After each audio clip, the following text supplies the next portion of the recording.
All right. Hi, everybody. How are you? Did you survive the holidays? I survived them.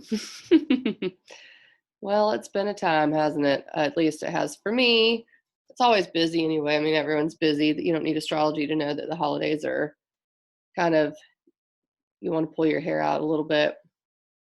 But I think that going forward, astrology should help us explain some cycles and patterns that are repeating themselves.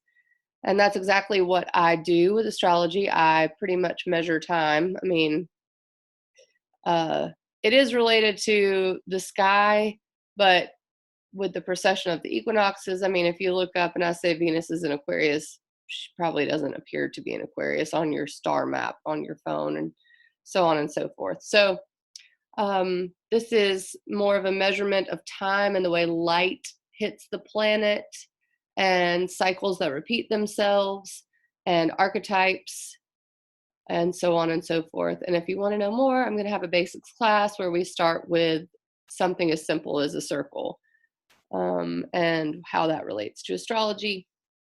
That class is Thursday evening at Pura Vida Healing Arts.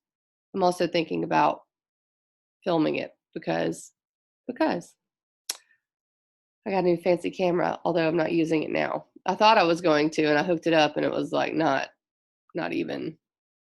I need like extra gadgets and stuff, so I'm getting the hang of it. I got my new digs. This is where I'm going to do astrology reports now, or at least I'm going to try. Got some plants hanging out here. I've managed to keep some alive. All right, so this is the chart for the moon, which will be a penumbral eclipse. I'm going to touch on that later because right now I want to look at what's going on. No, I don't want that one. I want just one. That looked confusing, didn't it? Ah, it is. It's fun though. And I use sacred geometry and I'm going to draw on the chart. Okay, we got blue. Let's do green. So this is the chart for right now, and you can see the sun is at 17 degrees of Capricorn. I'm just going to keep it to light astrological jargon if I can. But I mean, quickly, you can see these little lines here. Those are the degrees of the signs, and there's 30 degrees in every sign. So that's how planets move through. The zodiac is a degree, sometimes a day, sometimes an hour, just depends on what you're looking at. So the sun's at 17 degrees. We've got the moon in Gemini at 10 degrees of Gemini. Oh, it's Gemini rising right now, too. So sometimes I just sit here and look at it, because you have to. You have to take it in. What does it all mean? Well, there are a few things going on that have been going on. Right now, Mars is in what's called, this is Mars over here, he's in Sagittarius.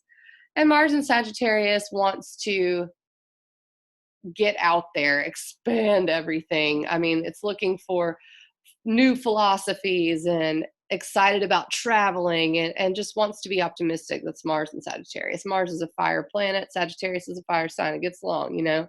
So he's like, look at all the possibilities.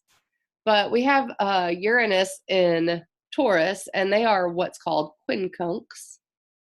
You like that word, quincunx? It's a neat word. Uranus in Taurus is concerned with values, and it's fixed earth, Taurus is. And this is honestly, you want to talk about astrology of the moment. I've been saying Uranus and Taurus is akin to elementally, anyway, if that's even a word, an earthquake, because Uranus wants to flip the script. It's revolution and freedom. And that's the function of the planet. And planets have functions and signs have flavors. And when we look at houses, that's where it's at in your chart. But for the purposes of the collective stuff we're doing functions of the planet in the sign, and that's what flavors it. So fixed earth is Taurus. So yeah, you're literally having an upheaval of fixed earth, and that's metaphorically. And sometimes it does manifest in reality, and you can say whatever you want, but I absolutely see it manifest in reality. So Uranus and Taurus, earthquake, right? So where's the earthquake happening in your life? But still, it's forcing you to look at physical earth and and what's real and solid, right? Mars in Sagittarius is like, but let's have fun. Let's maybe forget about it. A quincunx doesn't understand each other. Not at all. Sagittarius is mutable fire. I mean, it really wants to keep going. It's creative passion that moves and moves and moves. And Taurus is fixed earth. I mean, you can see how those two things are way different, you know. Uranus and Taurus is like, but our values and our finances and we're, you know, having new ideas over here. Mars and Sagittarius is like, I'm not even paying attention to that right now. So it can be quite an annoying aspect. But it's about integration. How can you integrate the two? So we also have another quincunx going on right here. It's 150 degree separation. Right now, the moon is quincunx the south node. What's interesting about that is this irritation is going to be concerning how we think about all the work we've been doing. And really, Gemini wants to kind of float away on a bubble, you know, like, or whatever. That's what Gemini wants to do. And Capricorn's like, but all this work. So you can see those two things don't understand each other. So we got a couple of annoying things going on today. So it feels uncomfortable. I think that's just the best way. Like, you know, you compartmentalize things. You're like, I have to do this work here, but I really would like to be creative. When you're talking about Gemini, I'd like to communicate with people and talk, but I also have all this work to do. And I have these plans that I've made, Mars and Sagittarius, to go somewhere. And maybe I have to go to school and, you know, but I also have to afford it all, Uranus and Taurus. So you can see they're all just all over the place. And that's how it feels. The moon in Gemini is also communication as well, you know, thinking about our emotions. And it's funny that we have to think about it before we feel it, because that's what's coming. See, we've got an eclipse happening on January 10th at 20 degrees of, let me get my pointer here, 20 degrees of Cancer. So let me go ahead and just, before I get to the eclipse, talk about all the Capricorn stuff. And I've been touching on this in just about every class this year. I don't know an astrologer who hasn't. I prefer astrologer. I hear people say astrologist. I don't like that. It's astrologer. It's my personal preference, just FYI. But yeah, every astrologer that I follow has been talking about the Pluto, Saturn, and Capricorn conjunction. And they are actually conjunct by degree today. They're not exactly together, but they are together. They'll be exact, I believe, on the 13th. So that's over here. Now, what does all that mean? Capricorn, whatever. We've got all of this energy in Capricorn. Pluto, Saturn, Ceres, Sun, Mercury, South Node, Jupiter. Those are all, let's say, functions of consciousness. Jupiter is how we find philosophy or what we believe in. The South Node is our past life karma and, you know, maybe your shadow as well. You could look at it. The Mercury is how you think. The Sun is your overall fire, your identity. Saturn is how you structure yourself and how you have boundaries and how you climb the mountain. And Pluto is what am I going to transform? What am I going to do away with and rebirth? So you can see all of this energy is in Capricorn, and Capricorn itself is about maturity and mastery and discipline and rules, boundaries, government, financial institutions, literal boundaries. I mean, that's what Capricorn rules. So does Saturn. So in history, you look at when Pluto and Saturn come together and you see literal boundaries being redrawn after world wars. You know, you see world wars. I mean, I'm not here to scare anybody, but that is an indication of it throughout history. And the last time, well, I won't go into it now. Maybe I'll post a thing about it on my page about historical Pluto-Saturn conjunctions, just because I don't want to misspeak and you have to get it right. You know, which world war was which and what was the Pluto-Saturn conjunction. So that's active. And in your personal life, it really can relate to where you're deciding to master things in either a better way or a new thing, maybe work that you're doing with your life, structures that you're building. I mean, this could be business stuff. This could be your family. This could be your actual home. It just depends on where it's happening in your own astrology chart. But it really is work. I mean, that's the best way to describe it. It's cardinal earth. It's how you climb the mountain, and what mountain are you climbing. And I hate to keep saying that because it's redundant, but it's true, you know. And I keep also liking it to, you know, seeing where things aren't working. Like, for instance, if you're talking about real reality, right? You have rotten boards on your deck. You should probably replace them during this time. You know, this is when you become aware of it.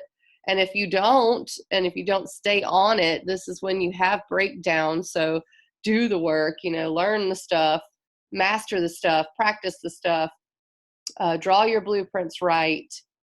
And you can't control outside forces, but you can certainly work with this, you know. So especially with Jupiter there now, it feels a little bit better than it has to me. So I'm so glad Jupiter chose to join the party, because Jupiter is optimism and expansion. Today he's with the South Node. So what you might say about that is we're looking back at our past right now. It seems maybe looming. You know how things can loom in the distance. It looms in our past maybe today. We're looking back at everything and going, you know, here I am, there I was, where am I going? That could be something that you're having.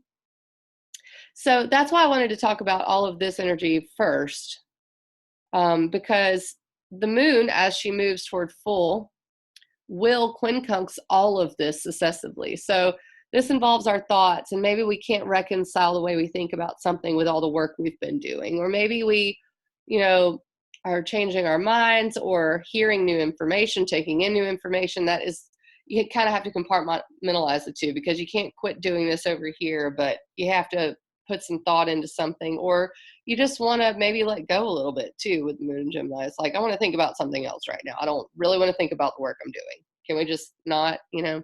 I kind of get that. I can kind of feel that right now. So yeah, as we move to the full moon, the eclipse, let me erase all my drawings. I like it when people say drawings. As we move to the eclipse, what we have with an eclipse is, it is like a reset button from, this is where you can insert whatever you believe in: God, spirit, the universe. If you're an atheist, it's just what life hands you, you know, the way chaos unfolds, right? So whatever you believe in, chaos, God, spirit, energy, whatever, this is a reset button. I mean, archetypally speaking, we're throwing a shadow onto the moon. The earth is. So the earth is receiving all of the light from the sun. And I would like to show you, let me share my screen, because this is what a penumbral eclipse looks like. If I can figure out how to do this. New share, there we go. I had it up. That's not it though, it's this one. This, okay, I hope y'all can see this. Oh yeah, okay, so this is what the penumbral eclipse looks like. You can see that's the Earth's penumbra, or the shadow we throw, right? So it's not a full eclipse. You can't even see it in America, I don't believe. You can see it in Asia, Australia, Europe, and Africa. And some people argue that it's more potent and powerful for people who can actually view it. And I mean, I don't disagree. But I mean, I think that goes without saying. Anything that you can see with your eyes is pretty powerful, right? Well, the moon in astrology is our soul, our emotions. Oh man, so much. The moon is the mother, you know, it's what guides us through the night. So to have it go dark in this sign, Cancer, is pretty significant to me, because Cancer is opposite Capricorn, where all of these planets are right now: Jupiter, the sun, Pluto, Saturn. So you can see that having an eclipse at this time, when Saturn and Pluto are almost exactly together, is pretty powerful. Archetypally, and actually, I mean, space weather wise, you know, these things matter. So let me get my drawing back out. I love to draw on this stuff. Okay. So at exactly 1:21 p.m. in Birmingham, Alabama, January 10th, Friday, we have the full moon. I don't know exactly what time the eclipse is happening. Let me see here. What does it say? I don't need you right now. I'm trying to look at this. Man. Anyway, we can figure it. Oh, there it is. So it looks like it's happening toward the evening, the actual eclipse. I bet I have it here on my thing. Yeah, it's happening in the evening. So it goes full before the actual eclipse, which makes sense,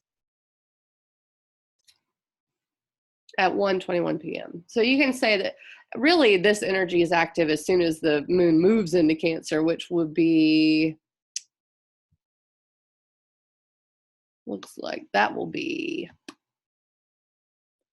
the 9th sometime. Yeah, overnight on Thursday, going into Thursday.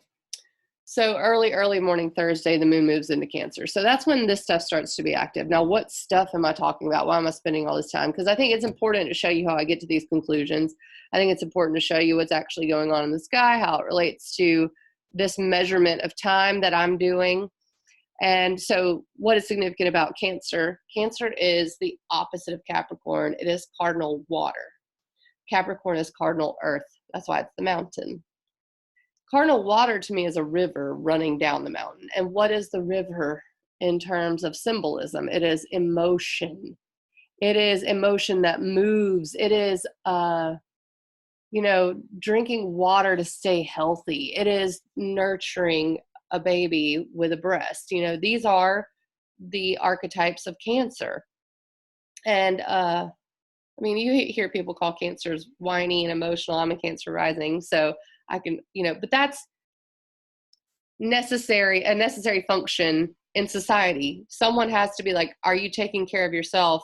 And who's taking care of me? That's necessary. So that's what Cancer is.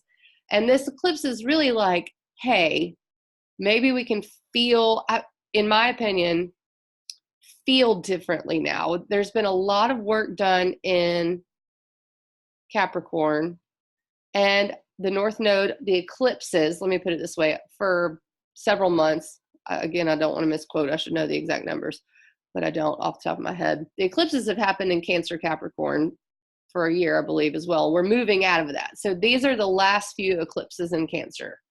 And that's why I feel like it's the last little bit of, let's reset some emotional way of being that supports this new structure that we want, the structure of our life, the foundations of our life. And globally, I think you're seeing this. I don't want to say too much politically either, so I'm not going to. But I would just say that it would not surprise me if something on a global scale came out, happened. Eclipses tend to bring that. You got Earth signs activated as well, which could mean more Earth events. Mars in Sagittarius is very indicative of these Australian fires. And you can even look at stuff like the chart for the Australian fires and where they started and what was in what. And I think it's all very fascinating. So during this eclipse, it's very important to be extremely forgiving to yourself, definitely. The other thing about it is Mercury is there too. Mercury's hanging out in Capricorn. And so Mercury's involved in this. That's what you would say. Mercury is flavoring this full moon and eclipse. And Mercury's like, don't think about the work. Don't forget the work. Don't forget the preparations. Don't forget all of the digging you've been doing. Just don't forget that. So a healthy way to deal with this maybe emotional outburst, which you could have during an eclipse in Cancer, you could just be feeling extra emotional, purging.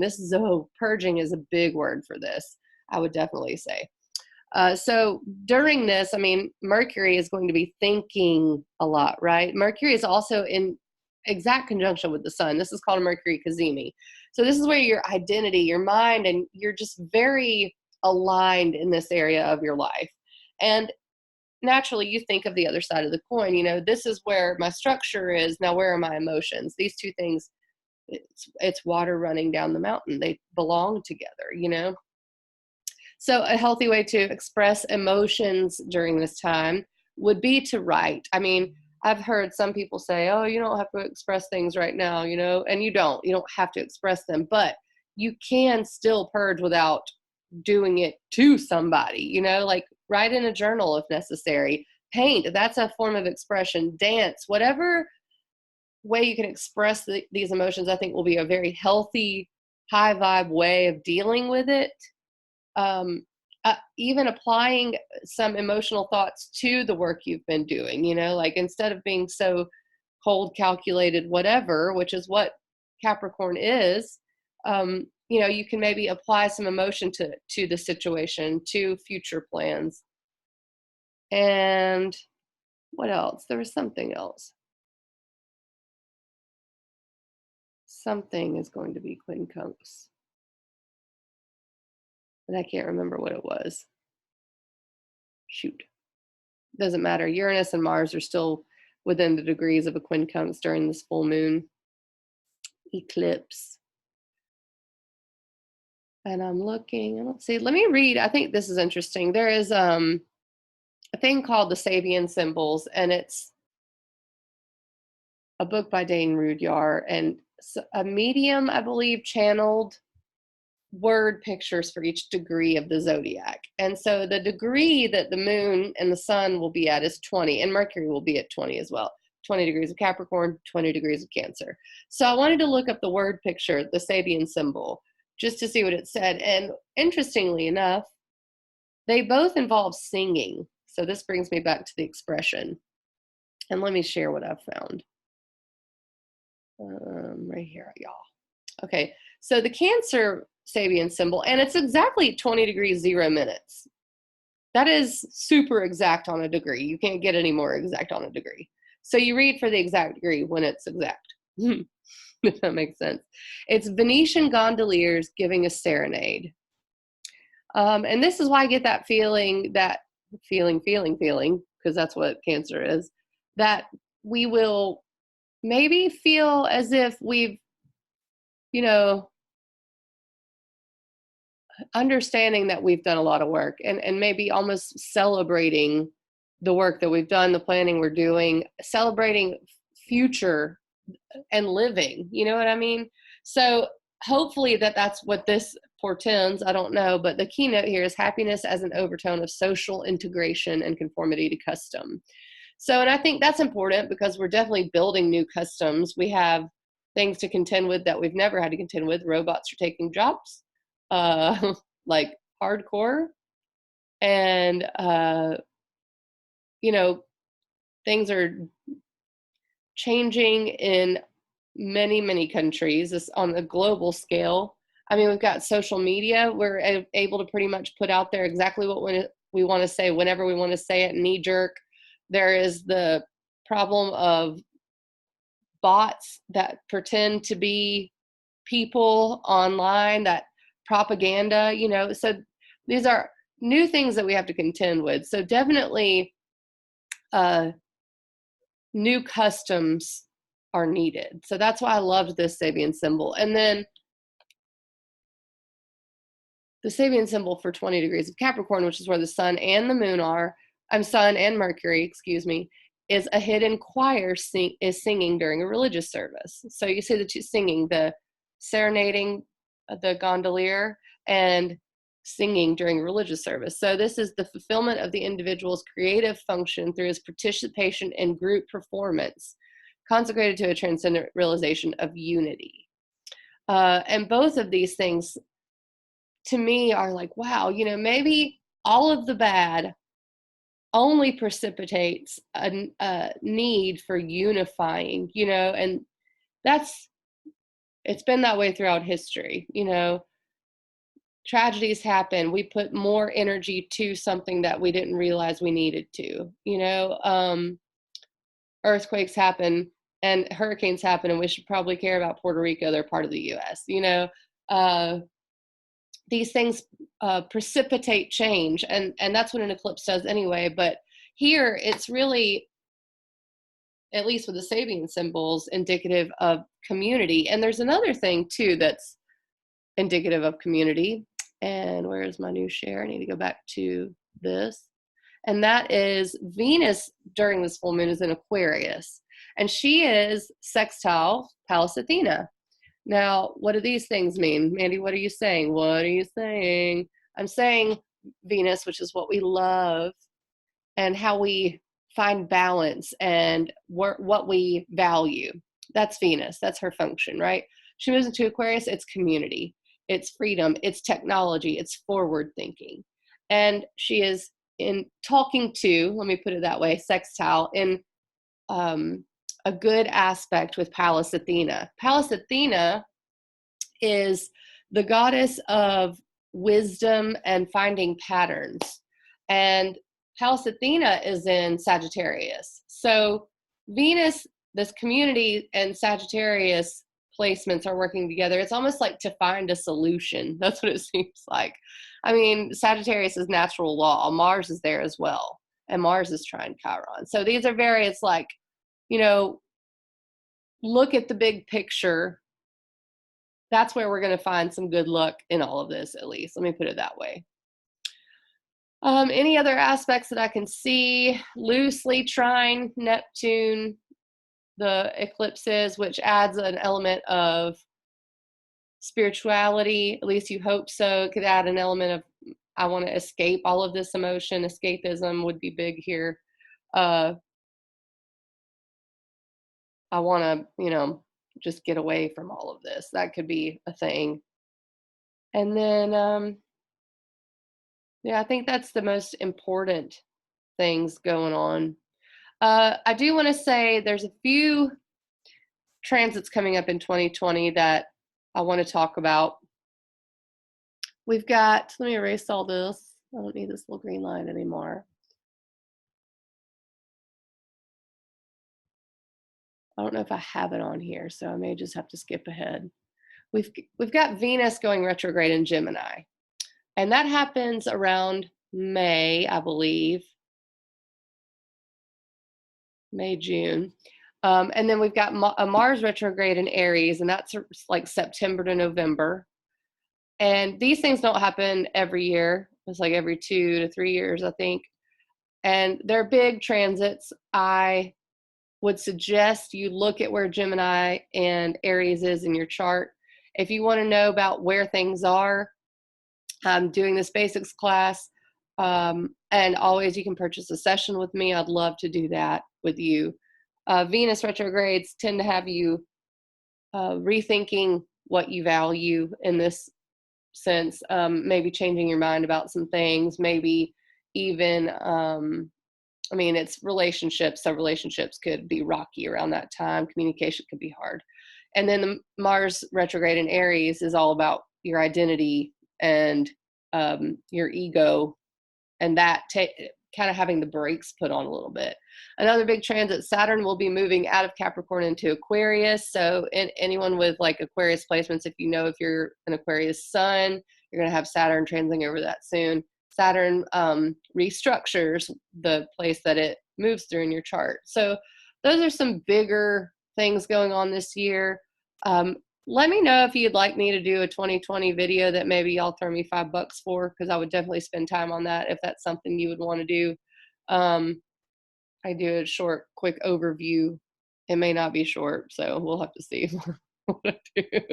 The classes, I've rushed in every class I've taught on it, or class, whatever update I've done on it, because there's so much going on in 2020. But anyway, I think I'm going to leave you guys and quit running my mouth. I'm sure my family's about to be home from school. Hit me up. I still have calendars, 2020 calendars for sale as well that list all of these transits, and they're $20 a piece. As we get into January, though, you know, who knows? I'm running my sale on sessions through to the Saturn-Pluto conjunction January 13th. So you can get in on that, know where these eclipses are going to happen for you, where the Venus transits, Aries transits are happening, Mars transits are happening. So just let me know, ecstaticastrology@gmail.com. And all right, I'm going to try to put this on YouTube too if you need to listen to it later. Mwah.